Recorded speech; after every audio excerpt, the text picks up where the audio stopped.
Price Jesus. நன்றி அப்பா. நன்றி இயேசுவே. இந்த நாளுக்காக நன்றி. இந்த நேரத்துக்காக நன்றி. உம்முடைய வார்த்தைய கேட்கறதுக்காக நாங்க வந்திருக்கோம். வார்த்தையின்படி வாழ எங்கள ஒப்புக் கொடுக்கிறோம் தகப்பனே. நம்பிக்கையினால, விசுவாசத்தினால நீதிமான் பிழைப்பான். இத பத்தி எங்களுக்கு புரியும்படி சொல்லிக் கொடுக்கிறதுக்காக நன்றி. கிறிஸ்துவுக்குள் எங்களோட அடையாளம் நீதிமான், நேர்மையாளர். அது எப்படி நாங்க நீதிமானா இருக்க முடியும்? கடவுளுக்கு கடவுளுக்கு நிகரா எங்கள எப்படி கிறிஸ்துவுக்குள் ஏத்துக்கிட்டீங்க? இந்த அடையாளம் என்னன்னு எங்களுக்கு தெரிஞ்சா, நான் யாரு? கிறிஸ்துவுக்குள் என் அடையாளம் என்ன?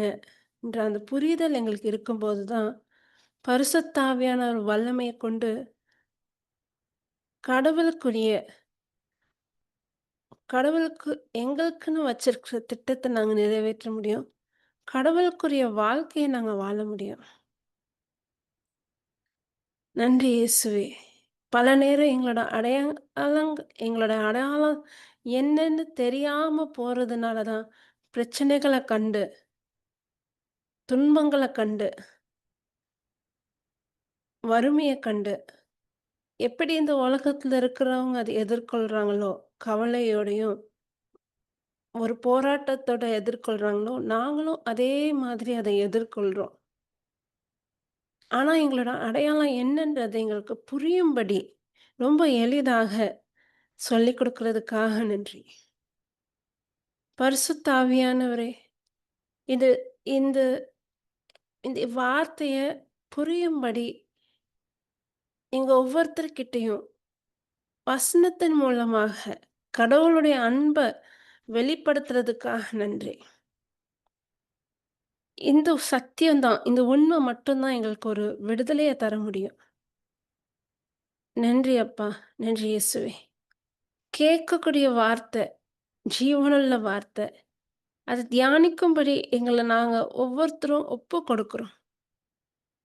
வார்த்தையின்படி வாழ ஒப்புக் கொடுக்கிறோம்.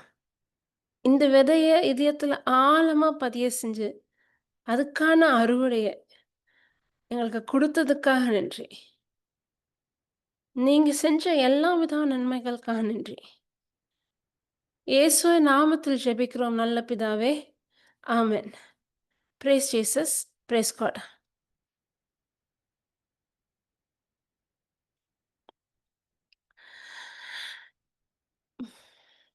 நம்ம விசுவாசத்த பத்தி பார்த்துட்டு இருந்தோம்.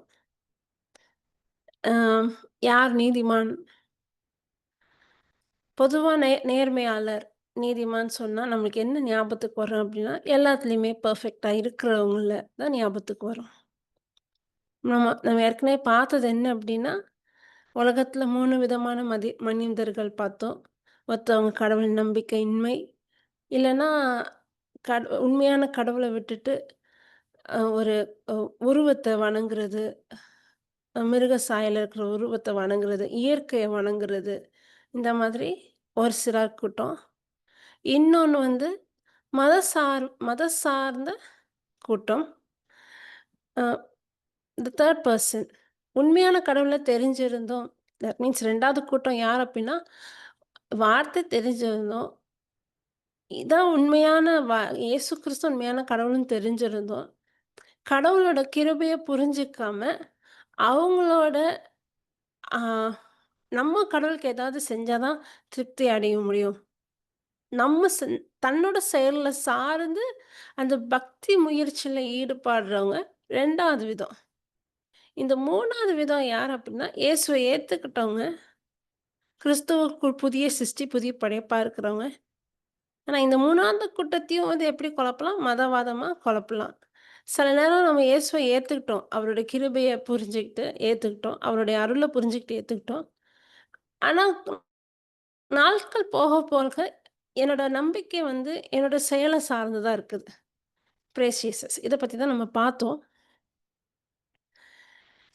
ஆ இங்க வந்து இந்த இந்த அப்ப யாரு தான் நேர்மையாளர்? இந்த நேர்மையாளர், நீதிமான் ன்றது வந்து நம்மளோட அடையாளம். கிறிஸ்துவுக்குள் நம்மளோட அடையாளமே வந்து நம்ம ஒரு நீதிமான், நம்ம ஒரு நேர்மையாளர். நான் ரொம்ப எ எ புரியும்படி சொல்றேன். மனுஷன் வந்து பாவத்துக்கு அடிமையாயிட்டான். பாவம்ன்றது ஒரு சிறை. அந்த சிறைக்குள்ள அடைக்கப்பட்ட மனிதன். அப்போ இந்த அ ஒரு அ ஒரு பறவை இருக்கு. அது ஒரு கூண்டுல அடைச்சு வச்சுட்டு, அதுல ஒரு ஆ அதுல ஒரு ஒரு மண் பானைய வச்சு வீட்லலாம் வளர்ப்போம். லவ் பேர்ட்ஸ்லாம் வளர்ப்போம். அது என்ன பண்ணும் அப்டின்னா, அந்த கூண்டுலயே வந்து இனப்பெருக்கத்துக்குள்ளாகும். அங்கேயே அது மல்டிப்ளை ஆகும். அப் சின்ன பறவை. அது என்ன நெனைக்கும், இதுதான் நம்ம உலகம். இந்த கூண்டு தான் நம்ம வாழ்க்கை அப்டின்னு நெனைக்கும். ஆனா, பறவையோட தன்மை அது கிடையாது. அது ஃப்ரீயா பறக்க வேண்டிய அதோட தன்மை, அதோட நேச்சரே வந்து ஃப்ரீயா பறக்கணும். அது கூண்டுக்குள்ள இருக்கிறது அது சுபாவம் இல்ல. ஆனா, அந்த கூண்டுக்குள்ள அடைச்சு வச்சிருக்கிறதுனால, அந்த பறவையிலேருந்து வரக்கூடிய அடுத்த சன்னதி கூட அந்த அந்த கூண்டுக்குள்ளேயே தான் இருக்கும். அது என்ன நினைக்கும், இதுதான் நம்ம உலகம்னு நினைக்கும். அதே மாதிரி மனுஷன் வந்து ஆதாம் பண்ண பாவத்தினால, ஒரு மனிதனோட பாவத்தினால எல்லாருமே வந்து பாவத்துக்குள்ளானோம். இந்த பாவ சுபாவத்தோட பிறந்தோம். பாவம் என்ன பண்ணுச்சு அப்டின்னா, மனுஷன வந்து பிரிச்சுட்டு. நம்மளுக்கு இதெல்லாம் தெரியும். எதுல நம்ம ஆவியில பிரிஞ்சுட்டோம். அந்த ஆவியில அந்த பிரிவு ஏற்பட்டதுனால, ஆவியில என்ன இருக்கு? பிரிவு இருக்கு. ஆவியில என்ன இருக்கு? வறுமை இருந்தது. ஆவியில வந்து கடவுளுடைய பிரசன்னம் கிடையாது. அப்போ ஜீவன் கிடையாது. இந்த பிரிவ தான் என்னன்னு சொல்றோம்? சாவுன்னு சொல்றோம். இப்போ மனுஷன் வந்து எப்படி எதுக்கு அடிமையா பிறக்குறான்? பாவத்துக்கு அடிமை. இப்போ அந்த கடவுளோட தன்மை தனக்குள்ள இல்லாதனால, மனுஷனோட சுபாவம் என்ன ஆயிருச்சு அப்படின்னா, பாவ சுபாவம் ஆயிட்டு. இப்படிதான் ஆதாம் வெளிய பிறந்த சன்னதியினர். ஆதாம் வெளிய வந்தவங்க, பாவ பாவ நிலையிலயும், பாவ சுபாவத்திலயும் பிறந்து வந்தவங்க. அப்போ இந்த பாவத்துல இருக்கிறவங்களுக்கு காப்பாத்தணும் அப்படின்னா, ஒண்ணு தான். கடவுளுக்கு 2 குணாதிசயம். ஒண்ணு அவர் அன்பார்ந்தவர். இன்னொன்னு அவர் நீதிமான். அவர் நியாயாதிபதி. அவரு காட் ஆஃப் ரைச்சியஸ்னஸ். அவர் ஒரு நீதிமான், அவர் நியாயாதிபதி. நியாயமா அப்போ நியாயமா பார்த்தா, மனுஷனோட பாவத்துக்கு மனுஷனோட ரத்தம் சிந்தப்படணும். மனுஷன் தண்டனைக்குள்ளாகணும். அதனால தான் ஆதியாகமம் 3வது அதிகாரத்தில 21லேருந்து வாசித்து பார்த்தவங்களுக்கு தெரியும். 21 தான். அதில வந்து கடவுள் வந்து அ ஆதாம், ஏவாளுக்கு வந்து ஆடை தச்சு போட்டாங்க அப்டின்ட்டு இருக்கும். இந்த ஆட தச்சு போட்டது பிரேஸ் ஜீசஸ், பிரேஸ் காட். நான் அத வந்து ஷேர் பண்றேன். இல்ல. நான் இங்க தமிழ் வாசிக்கிறது கொஞ்சம் இதா நான் அப்படியே எக்ஸ்பிளைன் பண்ணிட்டு போறேன். ஆதியாகமம் 3வது அதிகாரம் 21வது வசனம். ஆடை அ இங்கிலீஷ் பைபிள்ல எப்படி இருக்கும் அப்படின்னா, இங்கிலீஷ்ல எப்படி இருக்கும் அப்படின்னா,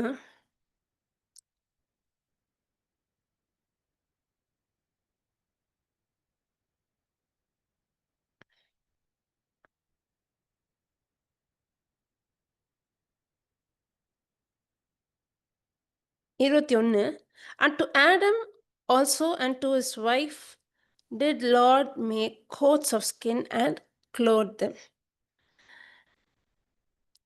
தோல் மிருகத்தோட தோல் எடுத்து ஆடையாக போட்டாங்க.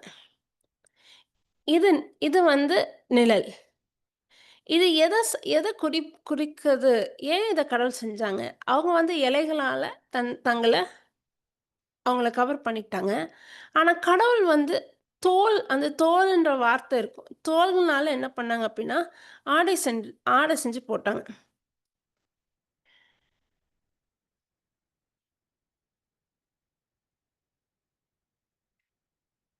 Praise Jesus, praise God. ஹalleluya.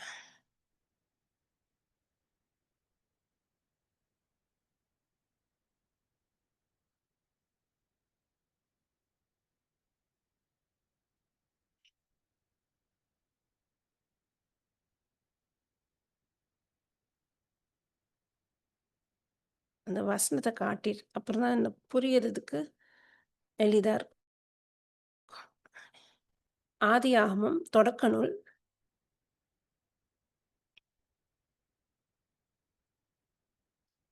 பிரேஸ் ஜீசஸ் 3வது அதிகாரம் 21வது வசனம். தொடக்க நூல் 3வது அதிகாரம் 21வது வசனம். ஆண்டவராகிய கடவுள் மனிதனுக்கும் அவன் மனைவிக்கும் தோல் ஆடைகளை செய்து அவர்கள் அவர்கள் அவர்கள்களை அணிய செய்தார். தோல் அது அந்த தோல் என்ற வார்த்தை ஸ்பெசிஃபிக். ஏன் அந்த தோல் என்ற வார்த்தைய நான் கீவேர்டா எடுக்கிறேன்? ஏன் நான் அத குறிப்பிட்டு சொல்றேன் அப்டின்னா, இங்க கடவுள் என்ன பண்றாங்க அப்டின்னா, கவர் பண்றாங்க. எத வச்சு? மிருகத்தோட தோல் எடுத்து மனிதன அங்க கவர் பண்றாங்க. கடவுள் நீதியுள்ள கடவுள். நியாயாதிபதி. மரண அ அ பாவத்துக்கு தண்டனை இருக்கணும். அது மரணம். பாவத்துக்கு ரத்தம் சிந்தப்படணும். அதுவும் மாசில்லா ரத்தம் சிந்தப்படணும். ஏன் அப்டின்னா, ரத்தம் ரத்தத்துல தான் என்ன இருக்கு? ஜீவன் இருக்கு. ரொம்ப பயாலஜி பேசணும் அப்டின்னா, பயாலஜிக்கலா பேசப்போனா, இந்த ரத்தம் தான் என்ன பண்ணும் அப்டின்னா, ஆக்ஸிஜன உடம்புல இருக்கிற எல்லா செல்லுக்கு கொண்டு போய் சேர்க்கிறதே இந்த ரத்தம் தான். சொல்லுவாங்கல்ல, ஹீமோகுளோபின் கம்மியா தான் அனிமிக்கா இருக்காங்க அப்டி சொல்லுவாங்கல்ல. அப்போ நம்ம நான் பிசிக்கலா பேசுறேன். ஃப்ளெஷ்ல பேசுறேன். ஆக்ஸிஜன் இல்லன்னா மனுஷன் உயிர் வாழ முடியாது. அந்த அந்த ஆக்ஸிஜன எல்லா உடம்புல இருக்கிற எல்லா செல்லும் சேர்க்கலன்னா, அந்த செல் சரியா ஃபங்ஷனே ஆகாது. அப்போ ஜீவன் எங்க இருக்கு? ரத்தத்துல இருக்கு. பயாலஜிக்கலா பேசினாலும் ஜீவன் எங்க இருக்கு? ரத்தத்துல இருக்கு. ஒரு மனுஷன் தப்பு பண்ணிட்டான். அவனோட ரத்தம் சிந்தப்பட வேண்டும். அவன் சாகடிக்கப்பட வேண்டும். அவனோட ரத்தம் சிந்தப்படணும். அவனோட பிரிவே சாவு தான். ஆனா, அங்க தண்டனைக்குள் அந்த ரத்தம் சிந்தப்படணும். இப்ப என்ன பண்றாங்க அப்டின்னா, இது ஒரு நிழல். கடவுள் எடுத்து ஒரு கவரிங் தோல் ஆடை எடுத்து மனுஷன கவர் பண்றாங்க. இந்த இது அப்போ அந்த மிருகம் கேட்கும், "நான் தப்பே பண்ணலையே! என்ன ஏன் சாகடிக்கிறீங்க?" முதல்ல கடவுள் தான் தியாகம் பண்ணார். சாக்ரிஃபைஸ். அந்த மிருகத்த உருவாக்குனது கடவுள். அந்த மிருகத்த அப்ப இல்ல. அவனோட பாவம் உன் மேல செலுத்தி, இது ஒரு டெம்பரரி, இது ஒரு நிழல். எதுக்கு நிழலா இருக்கு அப்டின்னா, கிறிஸ்து உலகத்துல இருக்கிற எல்லாரோட பாவத்தையும் சுமந்து, நம்மள நீதிமானாக்குறதுக்கான ஒரு நிழல் தான். ஒரு ஒரு முன்னோட்டம் தான். ஒரு இட் வாஸ் அ நிழல். ஷேடோவா தான் அது செயல்படுத்துனாங்க. அதே சமயம் அவரோட நீதியும் அங்க நிலைநாட்டினார். அதனால தான் இந்த நிகழ்வுக்கு அப்புறம் என்ன பண்ணிருவாங்க அப்டின்னா, கடவுள் ஏதேன் தோற்றத்த விட்டு மனிதன வெளிய அனுப்பிருவாங்க. நம்ம சின்ன வயசுலருந்து அது என்னன்னு நெனச்சுக்கிட்டோம், என்னன்னு புரிஞ்சுக்கிட்டோம்னா, கடவுள் மனுஷன தண்டிச்சுட்டாங்க. அந்த பழத்த சாப்பிடக்கூடாதுன்னு சொன்னாங்க. அத சாப்பிட்டதுனால ஒரு தண்டனையாக தோட்டத்த விட்டு வெளிய அனுப்பிட்டாங்கன்னு சொன்னாங்க. அதே வசனத்துல தெளிவா இருக்கும். அதுக்கு அடுத்தாப்புல வாசிக்கும்போது என்ன இருக்கும் அப்டின்னா, அவங்க "வாழ்வளிக்கும் மரத்துல இருக்க கனிய சாப்பிட்றக்கூடாது." அது முன்னாடி வாசிக்கும்போது நம்ம என்ன நினைப்போம், அவங்க வாழ்வு அடையக்கூடாது. அவங்க தண்டனை பட்டு தான் ஆகணும். அவங்க தண்டனைக்குள்ள ஆகி தான் போகணும். அவங்க தண்டனைய அனுபவிச்சு தான் ஆகணும். நம்ம முன்னாடி அப்படி நினைச்சோம். அவங்க ஏன் வாழ்வு பெறணும்? ஆனா அதோட பொருள் அதல்ல. கடவுள் அன்பார்ந்தவர். பழைய ஏற்பாடுல அவரோட நியாய தீர்ப்பும், அவரோட தண்டனையும், அதுவும் அதுல அதுல என்ன இருந்துச்சுன்னா, அதுல அவரோட கிருபை இருந்தது. அதுல அவரோட அருள் இருந்தது. அவரோட இரக்கம் இருந்தது. அதுல அவருடைய அன்பு இருந்தது. வாழ்வளிக்கும் மரத்துல இருக்கிற கனிய சாப்பிட்டாங்கன்னு வச்சுக்கோங்களேன், நித்தியத்துக்கும் மனுஷன் அந்த சாவு நிலையில தான் இருக்கணும். சாவு நிலையில தான் இருக்கணும். இங்க என்ன நடக்காது, மீட்பு திட்டம் ஒண்ணு செயலாகாது. இயேசு கிறிஸ்து நம்மள மீட்டெடுக்க வர முடியாது. அதனால என்ன பண்ணாங்க அப்படின்னா, அந்த அந்த மரத்துல இருக்கிற கனிய அவன் சாப்பிட்டுட்டான்னா, என்னால மனுஷன் இனத்த என்ன பண்ண முடியாது? காப்பாத்த முடியாது. நித்தியத்துக்கும் மனிதன் எப்படி அப்படின்னா, அந்த பாவத்துக்கும், சாபத்துக்கும், நோய்க்கும், நொடிக்கும் கொஞ்சம் யோசித்து பாருங்க. நோவா காலகட்டத்தில நடந்தத கடவுள் தண்டிக்க முடியாமலே போயிருக்கும். அப்படி இல்ல அப்படின்னா, அப்பவுமே மனுஷங்க, மிருக இட் இஸ் அ கேயாஸ். யோசித்து பார்த்தாலே நம்மளால அத கற்பனை கூட பண்ணிக்க முடியாது. பாவம் அவ்வளோ கொடூரமானது. பாவத்துக்கு அது கெட்ட விளைவு உண்டாக்கும். Praise Jesus. அப்பேற்பட்ட பாவத்திலிருந்து மனுஷன மீட்டெடுக்கணும் அப்டின்னா, இயேசு கிறிஸ்து மனிதனாக இந்த பூமிக்கு வந்தே ஆகணும். இது வந்து மீட்பு திட்டம். இந்த மீட்பு திட்டம் கடவுள் எப்போ நம்மளுக்கு முன்கூட்டியே வச்சிருந்தாங்க அப்டின்னா, இந்த பூமி உருவாக்குறதுக்கு முன்னாடியே. எபேசியர் புத்தகம் 1வது அதிகாரம் 4வது வசனம். Ephesians chapter 1:4. கிறிஸ்துவுக்குள் நம்மை தேர்ந்தெடுத்தார். உலகம் தோன்றதுக்கு முன்பே கிறிஸ்துவுக்குள் நம்மை தேர்ந்தெடுத்தார் இந்த வசனம் வரும். உலகம் தோன்றதுக்கு முன்பே கிறிஸ்துவுக்குள் நம்மள தேர்ந்தெடுத்தாங்க அப்படின்னா, மனுஷன் பாவம் பண்ணிட்டான். அவன எப்படியாவது நான் காப்பாத்திருவேன். அத காப்பாத்துறதுக்காக நான் ஒரு விலைய குடுக்கணும். ஒரு பிரைஸ் பண்ணணும். அது யாரு? அவருடைய ஒரே குமாரனாகிய இயேசு. 1 யோவான் 4வது அதிகாரம் 7லேருந்து வாசித்து பார்த்தா, கடவுள் இந்த உலகத்த எந்த அளவுக்கு அது மட்டும் இல்ல, அ ஜான் சாப்டர் 3, 16, 13லேருந்து வாசித்து பார்த்தாலும், கடவுள் இந்த உலகத்தில எந்த அளவுக்கு நேசிச்சாங்க அப்டின்னா, தன்னோட ஒரே குமாரனாகிய இயேசு கிறிஸ்துவ நமக்கு பலியாக ஒப்பு கொடுத்தார். பலியாக ஒப்பு கொடுத்தார். இந்த எ எ சரி. அப்போ உலகம் தோன்றதுக்கு முன்பே, இயேசு நமக்காக வந்து மரித்து, நம் பாவங்கள சுமக்கணுன்றது கடவுளோட திட்டமாக இருந்தது. எப்போ? உலகம், பூமிய உருவாக்குறதுக்கு முன்பே. ஹalleluya! Praise Jesus, praise God. எப்பேர்ப்பட்ட கடவுள், அ இ அப்ப இந்த திட்டத்த உருவாக்குறதுக்கு, இந்த திட்டத்த நிலைநாட்டுறதுக்கு ஒரு இனத்த தேர்ந்தெடுத்தார்.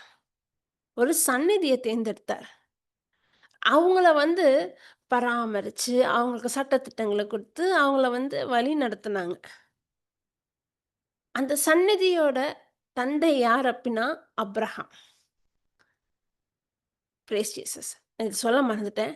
அந்த ஏதேன் தோட்டத்துல மிருகத்தோட தோல் எடுத்து கவர் பண்ணாங்கல்ல, அது எது நிழலாகுது? அப்ப நெஜம் என்ன? இயேசு கிறிஸ்து குற்றம் அறியாதவர். பாவம் செய்யாதவர். அவரு அவர் அவர் அவர் அவர் அவரோட ஸ்பிரிட்ல என்ன இல்ல அப்டின்னா, பாவம் இல்ல. அவர் மகா பரிசுத்தமானவர். அவரோட ஆவியில அவர் பரிசுத்தர். அவர் கடவுளுக்கு நிகரானவர் அவரோட ஆவியில. அவரோட சரீரத்துல அவரு 100% மனிதர். அந்த சரீரத்த அவர் எடுத்துக்கொண்டதுக்கான காரணமே வந்து ரத்தம் சிந்தப்படணும். அத கற்பனை பண்ணி பார்த்தாலே, சின்ன குழந்தையா இருந்து அப்படியே ஒரு ஒரு வளர்ந்து ஒரு பையனாகி, ஒரு வாலிபனாகி, ஒரு ஒரு கம்பீரமா ஒரு மனுஷனாக உருவாகுறதுக்கு, அந்த ப்ராசஸ் எதுக்கு அப்டின்னா, அந்த உடம்புல இருக்கிற அவ்ளோ ரத்தமும் இந்த பூமியில சிந்தி, நம்மள மீட்டெடுக்கணுன்ற ஒரே நோக்கத்துக்காக தான் அவர் இந்த பூமிக்கே வந்தார். நம்ம ரொம்ப கிறிஸ்மஸ்னா கொண்டாடுறோம். இயேசு கிறிஸ்து பிறந்துட்டார். ஆனா, அவரோட ஸ்தானத்துலருந்து நம்ம என்னைக்காவது மனுஷனுக்காக, நம்மளுக்காக பலி குடுக்குறதுக்காகவே கிறிஸ்து பிறந்திருக்காரு அப்படின்னு. இயேசு கிறிஸ்து சிலுவையில மரணம் அடையும்போது, இயேசு கிறிஸ்து எல்லாம் முடிந்ததுன்னு சொன்னாங்கல்ல. அந்த எல்லாம் முடிந்தது சொன்னபோது ஒரு நிகழ்வு நடந்தது. என்ன நிகழ்வு அப்டின்னா, நம்மளோட குற்றத்த தன் மேல அவர் எடுத்து, அவரோட சரீரத்துல அவர் எடுத்து, அவரோட ஆவிய தொட முடியாது. சரீரத்துல எடுத்து, அந்த குற்றத்துக்கான முழுமையான தண்டனைய அவர் அனுபவித்து, நான் குற்றவாளி அப்டின்னா, கடவுள் நீதி உள்ள கடவுள். அவரோட நியாயத்தில் இது ஆம் இது வந்து 1 யோவான் 2வது அதிகாரம் 4வது நான் வாசிக்கிறேன். அதுவும் ஆம்பிளிஃபைட் வெர்ஷன்ல இங்கிலீஷ்ல நல்லாருக்கும். கடவுள் ஆக்னி வந்து அ இயேசு கிறிஸ்து மேல விழுந்தது. நான் அத வாசிச்சிடுறேன். 2ஆம் அதிகாரம் 2வது வசனத்துலருந்து. ப்ரொபிஷியேஷன் of sin amplified version.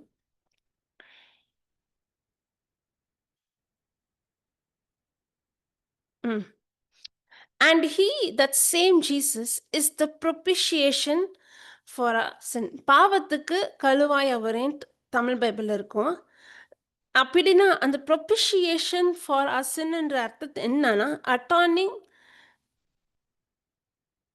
atoning sacrifice that holds back the wrath of God that would otherwise be directed at us because of our sinful nature, our worldliness and our lifestyle. இதோட அர்த்தம் என்ன அப்படின்னா, கடவுள் வந்து பரிகார பலியாக, பரிசுத்த பலியாக, அட்டானிங் சாக்ரிஃபைஸ் நம்மளோட குற்றத்த நம்மளோட பாவம் கொஞ்சம் யோசித்து பாருங்களேன். நான் திருடுறேன், அந்த குற்றத்த அவர் எடுத்துட்டாரு. நான் விபச்சாரத்துல ஈடுபடுறேன், அந்த குற்றத்த அவர் எடுத்துட்டாரு.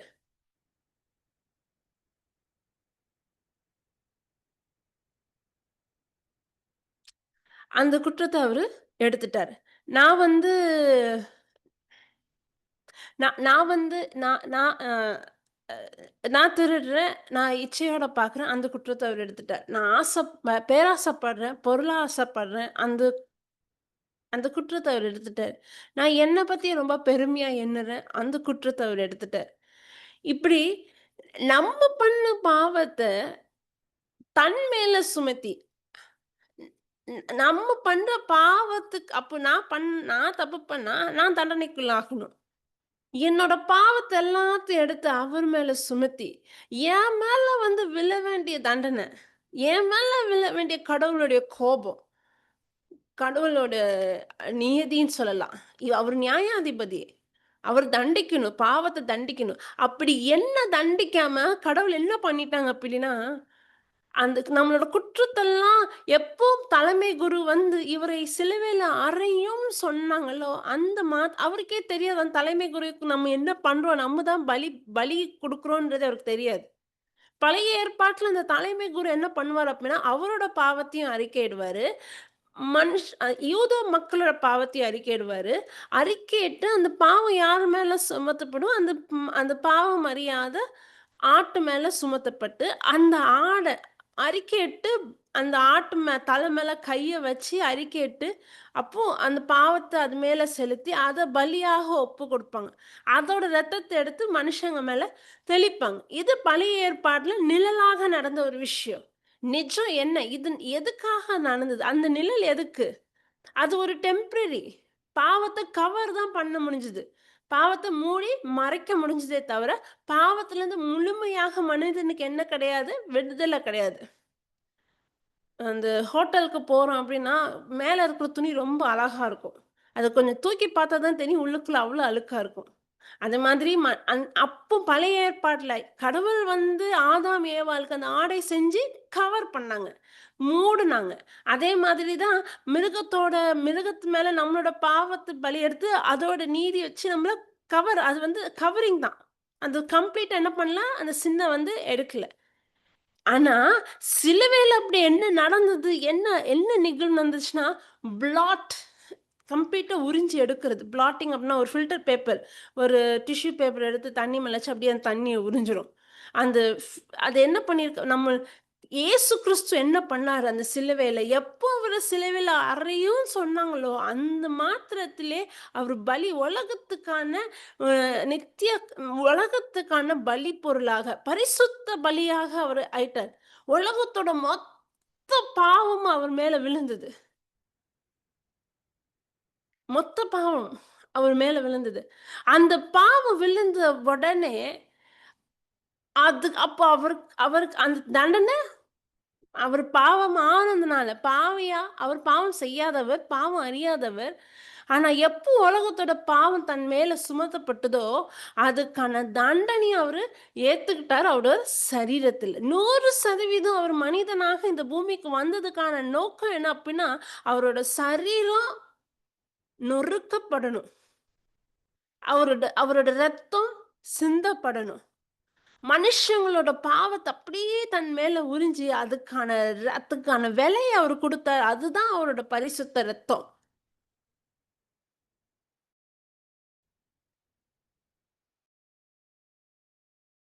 அணு அணுவா சித்திரவதைக்குள்ளாகுனாங்க இயேசு கிறிஸ்து. கெத்செமனே தோட்டத்திலே ஆரம்பிச்சிருச்சு அந்த ரத்தம் வடி. விழுந்த அந்த நொடி க க பாவம் இருக்கிற இடத்துல கடவுளோட பிரசன்னம் இருக்காது. மனுஷனுக்காக பலிகாரி ஆகும்போது, அப்பா கிட்ட இருந்து மகன் கம்ப்ளீட்டா பிரிஞ்சிரணும். தண்டனையில இருக்கக்கூடிய வலியில விடியும். அப்பா விட்டு பிரியிற அந்த வேதனை தான்.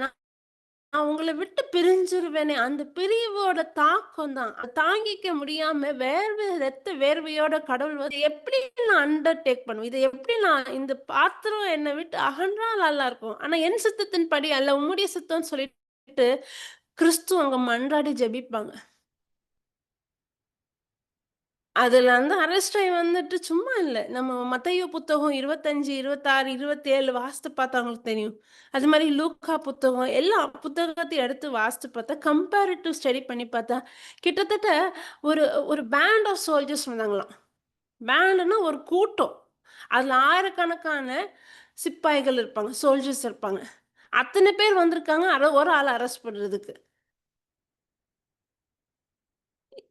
நெறைய நேரங்கள்ல இயேசு கிறிஸ்துவ கைது செய்யணும், இயேசு கிறிஸ்துவ குற்றம் சாட்டணும்னு சொல்லும்போது, அவர் அவர் வந்து அந்த இடத்துல இருக்க மாட்டார். காணாம போயிருவாரு. ஆனா ஏன் அந்த நேரம் வரல? என் நேரம் வரல, என் நேரம் வரலன்றது அடிக்கடி சொல்லுவாங்க. இயேசு கிறிஸ்து கிட்ட யார் இயேசு கிறிஸ்துன்னு கேட்கும்போது,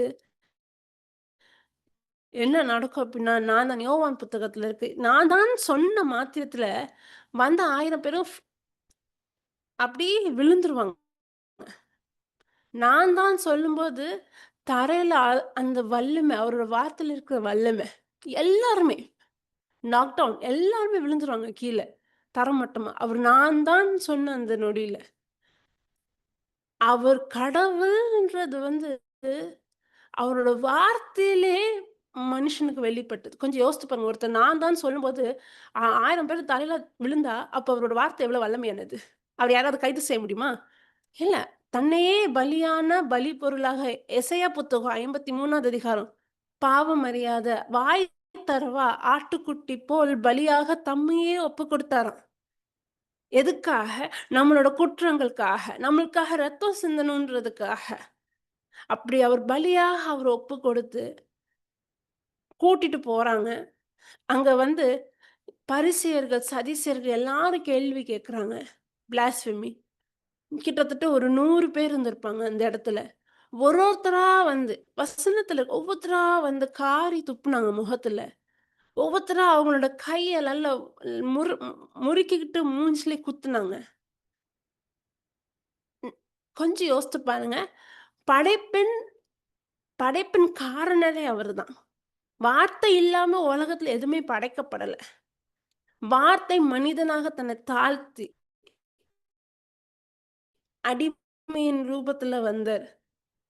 படைப்பே தன்னை சித்திரவதை பண்றத அவர் ஒப்புக்கொடுத்து, நம்மளுக்காக அந்த ஒருத்தன் குற்றம் பண்ணிட்டான்னா, அவன தண்டிக்கணும். அவன அடிக்கணும். அவன் ரத்தம் சிந்தணும். இது இது என்னது? ம் நீதி தீர்ப்பு. Praise Jesus, praise God. இப்படி அந்த ச் ஒவ்வொரு அ இயேசு கிறிஸ்து மனதளவுல, சரீரத்தளவுல நம்மளுக்காக செஞ்சது என்ன? நம்மளுக்காக ஒரு விலைய குடுத்தாங்களா? அத அண்டர்கோ பண்றதுக்காக அவர் என்ன அண்டர்கோ பண்ணாங்கன்னு நம்மளால யோசித்து கூட பார்க்க முடியாது. இதுக்கப்புறமா கூட்டிட்டு போய் முள் கிரீடத்த செஞ்சு சாதாரண முள் இல்ல. கிட்டத்தட்ட 2 இன்ச் இருக்கும். 2 டூ 3 இன்ச் இருக்கும் அதோட நீளம். கொஞ்சம் நூறுக்கணக்கான முள்ளு அவரோட மூளையில குத்தி, சுத்தி அவர குத்துனா எவ்வளோ ரத்தம் வரும்? எவ்வளோ வலிக்கும்? எவ்வளோ வேதனையா இருக்கும்? இதெல்லாம் பண்ணி கடைசில நிர்வாணமா நிக்க விட்டு, "நீர் அரசரான்னு" சொல்லிட்டு கிண்டல் அடிச்சு, கேலி பண்ணி, நிந்திச்சு, அவமானம் பண்ணி, இதுக்கப்புறமா ஒரு ஒரு ஒரு போல்ல கட்டி, சாட்டையால ரோம அரசாங்கத்துல வந்து 2 விதமான கொடூரமான தண்டனைகள். 2 தண்டனைகள். ஒண்ணு ஒண்ணு வந்து சாட்டையால அடிக்கணும். அந்த சாட்ட சாதாரண சாட்ட இல்ல. அதோட நுனியில பார்த்தா 10 கூர்மையான ஆயுதங்கள் உண்டு. ஹுக் இருக்கும், கண்ணாடி துண்டு இருக்கும், ஆணி இருக்கும், கல் இருக்கும். கிட்டத்தட்ட ஒரு 10 ஒரு ஷார்ப்பான வெப்பன். நுனிகள். அதோட சாட்ட. ஒவ்வொரு அடியிலயும் என்ன ஆகும்னா, சத பிச்சுட்டு வெளிய வரும். அது சதைய கிழிச்சுட்டு வெளிய எடுக்கணும். 40வது அடியில கன்ஃபர்ம் டெத். Sure death. இறந்துருவாங்க. ரோம அரசாங்கோடைய தண்டனை எப்படி இருந்துச்சு அப்டின்னா, அவன் வந்து இந்த அவன் சாவ வந்து அனுபவிச்சு சாகணும். வெந்து சாகணும். 39வது அடியில விட்டுருவாங்க. அடிக்க மாட்டாங்க. அடுத்த அடியில அவன் கன்ஃபார்மா இறந்துருவாங்க. 2 தண்டனை. ஒண்ணு சாட்டையால அடிக்கிறது. இன்னொன்னு சிலுவை மரணம். ஏதாவது ஒண்ணு தான் தருவாங்க. 2மே ஒரு மனுஷனுக்கு அப்ப இருக்காது. ஒண்லயே அவன் இறந்துருவான். அப்படி அணுவா சித்திரவதைக்குள்ளாயி இறந்துருவாங்க. ஆனா இயேசு கிறிஸ்துக்கு மட்டும் தான் 2மே. அவரு அவரு எசையா புத்தகம் 53வது அதிகாரம், சங்கீதம் புத்தகம் 23வது அதிகாரம், மத்தேயு புத்தகம் 27வது அதிகாரம். இந்த வசனத்தெல்லாம் எடுத்து வாசித்து பார்த்தா, அவரு நமக்காக சங்கீதம் 22 அவர் நமக்காக அனுபவிச்ச வேதனை என்னதுன்னு நம்மளுக்கு புரியும். அடிக்கிற அடியில அவரோட தோல் அவ்வளவும் பிஞ்சு, அவர் உடம்புல இருக்கக்கூடிய எலும்புகள் நம்ம கண்ணுக்கு தெரியும். உடம்புல இருக்கக்கூடிய எல்லா எலும்பும் கழண்டுட்டு, உடையல கழண்டது. ஜாயிண்ட்ட விட்டு லூஸ்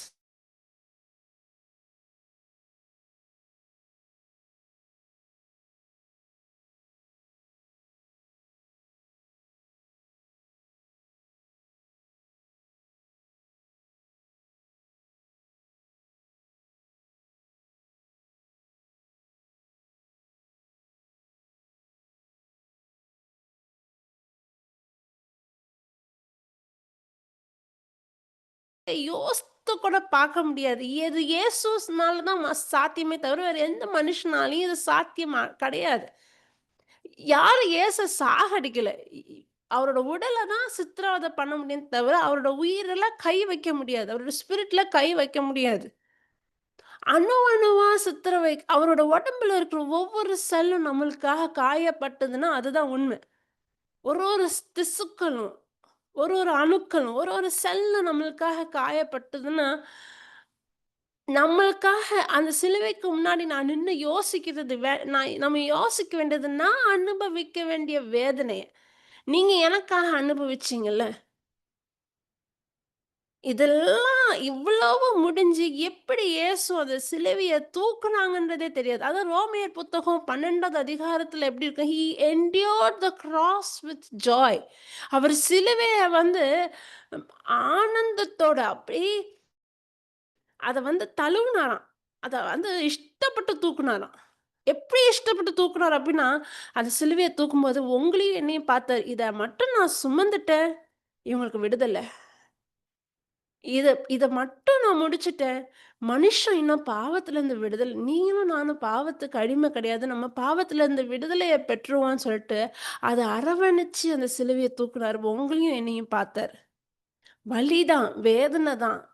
மனுஷன் நம்மளுக்கு கீறா எப்படி வலிக்கும்? அந்த வலி அவருக்கு அதே வலி தான். அவர் கடவுளோட மகன்னால அவருக்கு அவ்வளோ வலிக்காதுன்னுலாம் கிடையாது. அவர் சரீரத்தில 100% மனிதன். வலியோட பிசிக்கல் வலியா இருந்தாலும் சரி, அ அ சைக்காலஜிக்கல் பெயினா இருந்தாலும் சரி, மென்டல் பெயினா எந்த பெயினா இருந்தா அந்த அதோட அதோட ஆழம் என்னதுன்னு அவருக்கு தெரியும். ஏன்னா, அவர் அத ருசிச்சு பார்த்துட்டாரு. இவ்வளவும் முடிஞ்சு அவர சிலுவையில அறையணுன்றது லேசான காரியமா? அந்த உடைஞ்சு போயி சாரி அந்த அந்த கழண்டு போன எலும்புகள், வெளிய தெரியக்கூடிய எலும்புகள், எல்லா எலும்புமே இட் இஸ் விசிபிள். சதையே இல்ல. உடம்புல சதை அங்கங்க பிஞ்சு. அ எசையா புத்தகம் 50வது அதிகாரம் மனுஷ சாயலே இல்லாத அளவுக்கு. இது ஒரு ஹியூமன் இது ஒரு ஹியூமன் பீயிங் தான் ஐடென்டிஃபை பண்ண முடியாது. அப்போ அவரு அவரு எப்படி தொங்கியிருப்பாரு சிலுவையில? அந்த அந்த காட்சிய நம்மளால கற்பனை கூட கற்பனை பண்றதுக்கே பயங்கரமா இருக்கும். கற்பனை கூட பண்ணி பார்க்க முடியாது. எ எப் எப்படி இத அண்டகோ பண்ணாங்க? உங்களையும் என்னையும் பார்த்துக்கிட்டே இருந்தாங்க. நான் அத முடிச்சுட்டேன்னா நம்மளுக்கு விடுதலை. நான் அத முடிச்சுட்டானே என் என் என் மனுஷன கிறிஸ்துவுக்குள் நம்மள தேர்ந்தெடுத்தாங்கன்ற வசனம் இருக்குல்ல, அந்த வசனம் நிறைவேறும். அவருடைய அன்பு இது. இதுல அவரோட கால ஆணியால அடிச்சு, கை அடிச்சு, தூக்கும்போது உடம்பு மொத்தம் அந்த கிராவிட்டில உடம்பு கீழ விழும். அந்த விழாத உடம்ப தொங்கி பிடிச்சிட்டு இருக்குது அந்த ஆணி. எ பிரீத்தே பண்ண முடியாது. எப்படி பிரீத் பண்ணாங்க? எப்படி எப்படி உயிரோட இருந்தாங்கன்னே ஏன்னா அவரோட உயிர யாராலயும் தொட முடியல. கடைசில எல்லா ரத்தத்தெல்லாம் சிந்துனதுக்கப்புறம், அந்த அப்படியே பரிகார பலியாக தன்னை ஒப்பு கொடுத்ததுக்கப்புறம், தாகமா இருக்குன்னு சொன்னாங்க. இத நான் வந்து இந்த இந்த ரெவல்யூஷன கேட்கும்போது நான் கண் கலங்கிட்டேன். அ ஈசோப்புன்னு சொல்லுவாங்க ஒரு செடி, ஈசோப்பு. கரெக்ட்டா தான் சொல்றேனான்னு தெரியல தமிழ்ல. அது அது என்ன பழைய ஏற்பாட்டுல வந்து மோசேட்ட கடவுள் வந்து சொல்வாரு. ஒரு வயசு ஆட வந்து பலி குடுத்தா, அதோட ரத்தத்த எடுத்து அம் நில வாசல் நிலையில பூசணும் சொல்லியிருப்பாங்க. அத பூசுறதுக்கு ஒரு செடி யூஸ் பண்ணுவாங்க. ஈசோப்பு செடின்னு சொல்லிட்டு அந்த யூஸ் பண்ணுவாங்க. அத ரத்தத்துல முக்கி, அந்த ரத்தத்த எடுத்து என்ன பண்ணணும், வாசல்ல நிலையில பூசணும். மேல 2 சைடுல. அதுக்கு நீங்க கனெக்ட் பண்ணீங்கன்னா, கிராஸ் வந்துரும். மேலயும் 2 ஓரத்துலயும். நம்ம கனெக்ட் பண்ணோம்னு வச்சுக்கோங்களேன், சிலுவை வந்துரும். அந்த நிலையில பூசணும். அந்த ஈசோப்பு செடி எடுத்து பூசணும். கடைசில இயேசு கிறிஸ்து எனக்கு தாகமா இருக்குதுன்னு சொல்வாங்க. வசனத்த மத்தேயு 27ல வரும். நான் நான் நாளைக்கு சொல்றேன் ரெஃபரன்ஸ் ஸ்கிரிப்சர். தாகமா இருக்கு சொல்லும்போது, அவருக்கு ஒரு தண்ணி குடுப்பாங்க. இந்த இந்த கசப்பான ஒரு நீர். அத என்ன பண்ணுவாங்க அப்டின்னா, அந்த ஈசோப்பு செடியில தான் டிப் பண்ணி குடுப்பாங்க. அது இலை என்ன பண்ணும் அப்டின்னா, அவரோட ரத்தத்த தொற்றும்.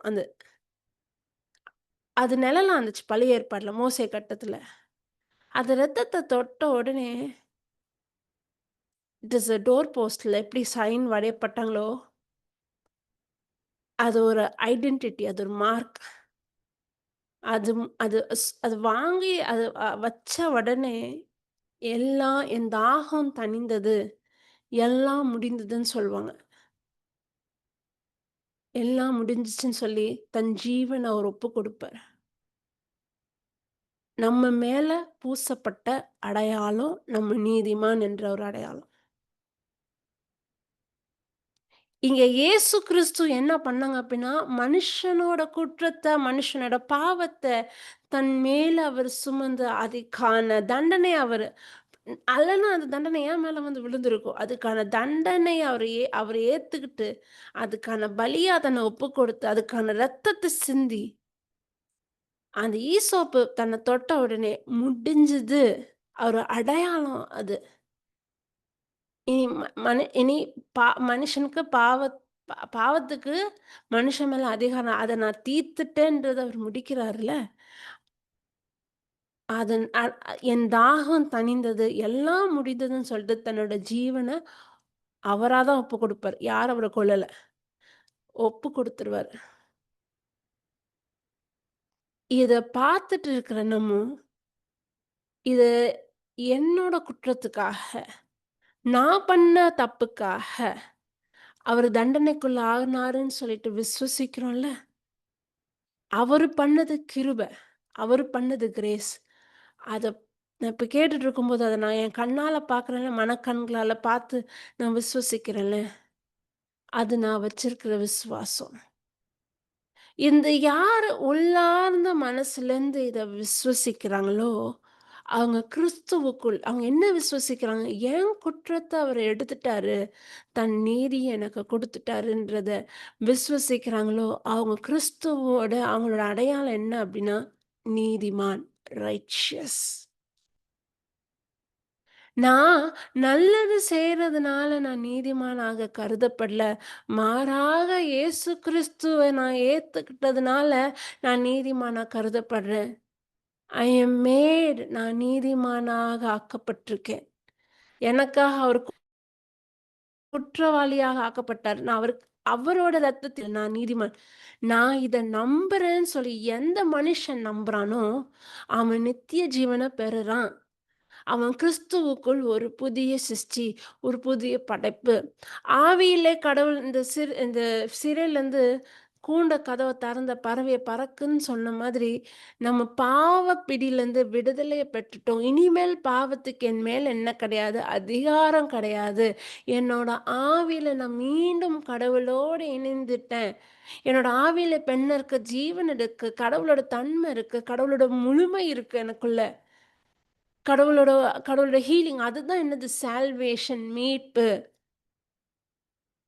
எனக்குள்ளத அவர் எடுத்துட்டு, தனக்குள்ள இருந்ததுல ஒரு நீதி, தனக்குள்ள இந்த ரைச்சியஸ்னஸ் அது எனக்கு குடுத்துட்டார். இயேசு கிறிஸ்து மட்டும் தான் சட்ட திட்டங்கள முழுமையாக நிறைவேற்றினது அவர்தான். எனக்கு புரிந்தத சொல்றேன். ஒரு சட்டத்த கடைப்பிடிக்கலன்னா தண்டனை முழுமையாக அவர் எல்லாத்தையும் கடைப்பிடிச்சார். அந்த தண்டனை ஏத்துக்கிட்டதும் அவர்தான். அந்த சட்டத்துல இருக்கிறத முழுமையாக ஒரு மனுஷனாக 33 வயசு வரைக்கும் அந்த பூமியில வாழ்ந்து சாத்தான் அவர சோதனைக்குள்ள ஆக்கணும்னு நினைக்கும்போது கூட அந்த சோதனைய வென்று, மனுஷனாகவே பரிசுத்தமா இருந்து முழுமையாக அந்த அந்த மனுஷனாகவே அந்த சட்ட திட்டங்கள முழுமையாக நிலைநாட்டுனது யார் அப்டின்னா இயேசு கிறிஸ்து தான். அதே சட்டத்த மனுஷன் மீறினதுனால மனுஷனுக்கு விழ வேண்டிய தண்டனைய அதையும் தன்னோட சரீரத்துல எடுத்துட்டு அந்த விதத்திலயும் சட்டத்த நிறைவேற்றினது யாரு? பலி பொருளாக தன்னை ஒப்பு கொடுத்தது யாரு? இயேசு கிறிஸ்து தான். இயேசு கிறிஸ்து தான் நீதிமான்.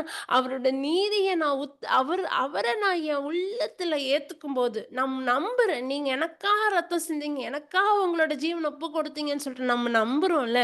அந்த நம்பின மாத்திரத்துல நம்ம யாராயிர்றோம்? கிறிஸ்துவுக்குள்ள நான் நீதிமானா கருதப்படுறேன். என்னோட செயலுனால அல்ல. நான் இவ்வளோ தானம் தர்மம் பண்றேன், இவ்வளோ காணிக்கை குடுக்குறேன்றதுனால அல்ல. கிறிஸ்துவுக்குள் நான் நீதிமான். இந்த அடையாளம் எனக்கு புரிஞ்சுதுன்னு வச்சுக்கோங்களேன், நான் இந்த உலகத்த சார்ந்தவ அல்ல. நான் கிறிஸ்துவின் ராஜ்யத்த சார்ந்தவ. நான் இயேசு கிறிஸ்துவின் ராஜ்யத்த சார்ந்தவ. கலாத்தியர் புத்தகம் கலேஷியன்ஸ் 4ல என்ன இருக்கும் அப்டின்னா, நம்ம இயேசுவ ஏத்துக்கிட்டதுனால, நம்ம பிள்ளைகளாக கருதப்படுறோம். அப்பா, அப்பா என்று கூப்பிடும் அதிகாரம் 4லேருந்து 6வது வசனத்த கலாத்தியர் 4, 4லேருந்து 6 வாசித்து பாருங்க. அப்பான்னு கூப்பிடுற தகுதிய நம்ம ஏற்றுக்கொண்டோம். அவருக்கு மிகையாக, அவருக்கு ஈடாக நம்மள அரியணையில அமர செஞ்சிருக்காரு. நம்ம அவரோட ராஜ்யத்த சார்ந்தவங்க. அவரோட ராஜ்யத்த இந்த பூமியில வெளிப்படுத்துறதுக்காக கிறிஸ்துவுக்கு ஒரு புதிய சிருஷ்டியாக உருவாக்கப்பட்டிருக்கோம். அப்ப சோதனை வரும்போது, கஷ்டம் வரும்போது, துன்பம் வரும்போது, நானும் உலகத்துல இருக்கிற மனிதர் மாதிரியே நான் கவலைப்பட்டுட்டு இருந்தேன்னா, நான் என்ன என் அடையாளத்துல நான் உறுதியா இல்லன்னு அர்த்தம். இல்லன்னா என் அடையாளம் எனக்கு தெரியாம இருக்குதுன்னு அர்த்தம். இல்லன்னா என்னோட ஸ் எ நான் நம்ம சிந்தனை இருக்குதுல்ல, அது நம்மளோட ஊனியல்பு சார்ந்தா இருக்குதுன்னு அர்த்தம். இந்த அடையாளம் எனக்கு புரிஞ்சிருச்சுன்னு வச்சுக்கோங்களேன். இறை வார்த்தைக்குள்ள இருக்கக்கூடிய வல்லமை நம்மளுக்கு தெரியும். பிரச்சனைய கண்டு சோர்ந்து போகாம, ஒவ்வொரு பிரச்சனையும் வார்த்தைய கொண்டு மேற்கொண்டு வரலாம். சிந்தனையில ஒரு மாற்றம். நான் எத பார்க்கிறேன், எதை கேட்கிறேன், எத உணர்றேன், என் குழந்தை எப்படி, என் கணவர் இப்படி இருக்காரு, என் பொருளாதாரம் இப்படி இருக்குன்னு சொல்லிட்டு கவலைக்குள்ள ஆகாம, நான் யாரு கிறிஸ்துவுக்குள் என்ற அடையாளம் எனக்கு தெரிஞ்சா தான், நம்ம சந்திக்கிற பிரச்சனைய நம்ம என்ன பண்ண முடியும்? ஓவர் கம் பண்ண முடியும். ஒவ்வொரு நாளும், ஒவ்வொரு பொழுதும் இந்த சிலுவைய உத்து நோக்கி நம்ம பார்க்கும்போது, நான் யாருன்னு தெரியும். நம்ம கடவுளோட ராஜ்யத்த சேர்ந்தவங்க. ஒரு கிங்டம்ம சேர்ந்தவங்க. அந்த கிங் யாரு? ராஜா யாரு? இயேசு கிறிஸ்து ராஜா. அவருக்கு நிகராக அவரோட சகோதர, சகோதரியாக அப்பான்னு கூப்பிட தகுதிய நம்மளுக்கு குடுத்திருக்காரு. நான் அந்த ராஜ்யத்த சேர்ந்த ஒரு நான் நான் கடவுளோட ராஜ்யத்த சேர்ந்தவ.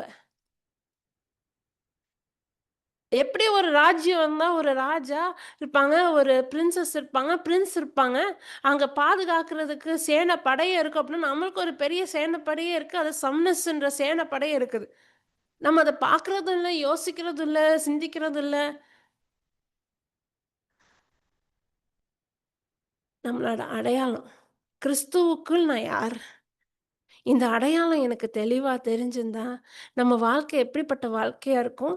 விசுவாசத்துக்குரிய வாழ்க்கையா இருக்கும். அந்த வார்த்தைய நிலைச்சு நிக்கிற வார்த்தையா இருக்கும். வார்த்தைய கொண்டு சிந்தனையில மாற்றத்த கொண்டு வந்து மாற்றத்துல சிந்தனையில ஒரு மாற்றம் வந்து, நான் வந்து வெளியில என்ன நடக்குதுன்னு பார்க்காம, நான் யாரு கிறிஸ்துவுக்குன்னு பார்த்து, என் சிந்தனைய நான் புதுப்பிக்க கடவுளோட வல்லமை என் வாழ்க்கையில வெளிப்படும். எனக்கும் சேர்த்து நான் சொல்றேன். வாழ்க்கை வெளிப்படும். என் நேரத்த நான் எப்படி செலவு பண்றேன்? நான் எத அதிகமா பார்க்குறேன்? நான் எத அதிகமா கேட்குறேன்? நான் புரணி பேசுறேனா? குறை சொல்றேனா? கேட்வே அ நீதிமொழிகள் 4வது அதிகாரம் 20லேருந்து 22வது வசனம். மை கேட்வே எது என்னோட கேட்வே? எனக்குள்ள எப்படி விஷயங்கள்லாம் போகும்? நான் எத பார்க்குறேன்? எத கேட்குறேன்? எத பேசுறேன்? இது வார்த்தைக்கு உகந்ததா இருக்கா? வார்த்தை முதல்ல தெரியுமா எனக்கு? வார்த்தை தெரிஞ்சா தானே நான் யாருன்ற அடையாளம் நான் நான் இப்படிப்பட்ட ஆளா? சொன்னா தானே வாழ முடியும். என் அடையாளத்த பத்தி எனக்கு உறுதியே இல்லன்னா, எப்படி கடவுளோட நிலைய நான் நிலைப்பாட்ட முடியும்? வரும் நாட்கள்ல இத பத்தி நம்ம பார்ப்போம். இந்த ரைச்சஸ்னஸ் 3 வார்த்தை கடவுளோட கிருபை, கடவுளோட அருள், கிரேஸ் அவர் குடுத்துட்டாரு. அவர் குடுத்தது மட்டும் போதான்னு நம்ம விசுவசிக்கணும். Grace through faith. இது எப்ப நடக்கும்? எப்ப நான் விசுவசிப்பேன்? என் அடையாளம் என்னன்னு எனக்கு தெரிஞ்சா மட்டும் தான் அது நடக்கும். என் அடையாளம் எப்படி தெரியும்? வார்த்தைய கேட்கும்போது தான். கேட்டு விசுவசிக்கும்போது, நம்பும்போது. Brace Jesus. வரும் நாட்கள்ல இத பத்தி பார்க்கலாம். நம்மளோட அடையாளம் என்ன? நான் யாரு கிறிஸ்துவுக்குள்ள? என் வார்த்தையில எவ்வளோ வல்லமை இருக்கு? என் சிந்தனைய நான் எப்படி பிராக்டிகலா எப்படி நான் கடவுளுக்குரிய சிந்தனைக்குள்ள கொண்டாட முடியும்? எப்படி நான் பார்க்க முடியும்? எப்படி நான் கற்பனை பண்ண முடியும்? நமக்கு கற்பனை பண்றதுல கெட்டிக்காரங்க. ஆனா பிரச்சனை என்னன்னா, ப சூழ்நிலைய பார்த்து ஒருத்தனுக்கு கேன்சர் சொல்லிட்டா, அவனோட கலரையும் அவன் பார்த்துருவான். அந்த அளவுக்கு கெட்டிக்காரங்க. அ கொ ஒரு வைரஸ் கொரோனான்னு சொன்னா, கொரோனாவ எவனும் பார்த்தது யாரும் பார்த்ததில்ல. ஆனா அந்த வைரஸோட ஸ்ட்ரக்சர் எப்படி இருக்குன்னு சொல்லிட்டு எல்லாருக்கும் தெரியும். யாராவது பார்த்துருக்கோமா? இல்ல. ஆனா கற்பனை பண்றதுல கெட்டிக்காரங்க. ஆனா நம்ம எத தொடுறோம், எத பார்க்குறோம், எத கேட்குறோன்றத கற்பனை பண்றோம். ஆனா வார்த்தைய கற்பனை பண்றதுக்கு கொஞ்சம் கஷ்டமா இருக்கு. இயேசுக்குள்ள நான் யாருன்னு தெரிஞ்சு என்ன இவ்ளோ தூரம் நேசிச்சிருக்க அவருடைய அன்பு நான் சொன்னது கடவுளுடைய அன்புல ஒ ஒரு பங்கு கூட நான் சொல்லல. அவருடைய அன்புன ஆழம் அவ்வளவு. Praise Jesus, praise God. நன்றி அப்பா, நன்றி இயேசுவே. இந்த புரிதல எங்களுக்கு எங்களுக்கு இந்த வசனத்த எங்களுக்கு புரியும்படி நீங்க சொல்லிக் குடுத்ததுக்காக நன்றி. இந்த வார்த்தைக்காக நன்றி. அப்பா, இத கேட்கிற ஒவ்வொருத்தர்கிட்டயும் நீங்க பேசுறதுக்காக நன்றி. ஏதோ ஒரு கிறிஸ்துவ குடும்பத்தில பிறந்ததுனால நான் கிறிஸ்தவள். இல்லன்னா என்னோட தேவைகள சந்திக்கப்படணும். கிறிஸ்டியன் ஆயிட்டேன்னா என்னோட தேவைகள்லாம் சந்திச்சிரும். சொல்ட்டு தேவைக்காக இயேசுவ ஏத்துக்கிறது. இயேசுவ ஏத்துக்கிட்டேன்னா எனக்கு நரகம் கிடையாதாம். நரகத்துலருந்து தண்டனையிலருந்து தப்பிக்கிறதுக்காக இயேசுவ ஏத்துக்கிறது இல்லாம நீங்க வெளியில இருக்கிற இல்ல நான் இயேசுவ நான் திருப்திப்படுத்தணும்னா, நான் இவ்ளோ நல்ல காரியம் செஞ்சுட்டேன். இவ்ளோ நன்மையெல்லாம் செய்றேன். நான் நீதிமான்னு சொல்லிட்டு, தன்னோட செயல்கள சார்ந்து பெருமை பாராட்டுறது. இது எவ்ளோ பெரிய பாவம்ன்றத தெரியாம, அறியாம நாங்க செஞ்சுட்டுருக்குறோம். நீங்க வெளியில இருக்கிற எங்களோட செயல்களையோ, வெளியில இருக்கக்கூடிய எங்களோட தோற்றத்தையோ நீங்க பார்க்குற கடவுள் கிடையாது. உள்ளார்ந்த இதயத்த பார்க்குற, உள்ளார்ந்த மனத பார்க்குற கடவுள் நீங்க. இந்த உள்ளார்ந்த மனதுல நான் இயேசுவ ஏத்துக்கிட்டேன்னா, முழுசா ஏத்துக்கிட்டேன்னா, முழுமையா ஏத்துக்கிட்டேன்னா, நான் வழி தவறி போம்போது, "அப்பா, உங்களுடைய அன்பு என்ன சீராக்குது தகப்பனே." ஒரு ஒரு நாளும், ஒரு ஒரு பொழுதும், உங்களுடைய அன்புல மூழ்கி, உங்களுடைய வார்த்தைய இதயத்துல பதிய வச்சு, அத தியானிச்சு, நீங்க என்ன எவ்வளோ அன்பு செஞ்சிருக்கீங்களே! சிலுவையில நடந்த இயேசு கிறிஸ்து எனக்காக அனுபவிச்ச துன்பம். அவருடைய கண்கள், அவர் அந்த துன்பம், வலிய, வேதனைய அனுபவிக்கும்போது, அவரோட கண் என் மேல பாசம் நிறைஞ்ச கண், அன்பு நிறைஞ்ச கண். எனக்காக தாகமா இருக்கக்கூடிய ஒருத்தர். அவரோட சந்நிதியில தினமும் உட்கார்ந்து அவரோட பிரசன்னத்துல நான் மூழ்கணும். அவரோட வார்த்தைய நான் தியானிக்கணும். என் ஜீவன ஒப்புக் குடுக்குறேன்ப்பா. எங்கள காத்து வழிநடத்துறதுக்காக நன்றி. இயேசுவின் நாமத்தில் ஜெபிக்கிறோம் நல்ல பிதாவே. ஆமென். Praise Jesus. ஹல்லேலூயா.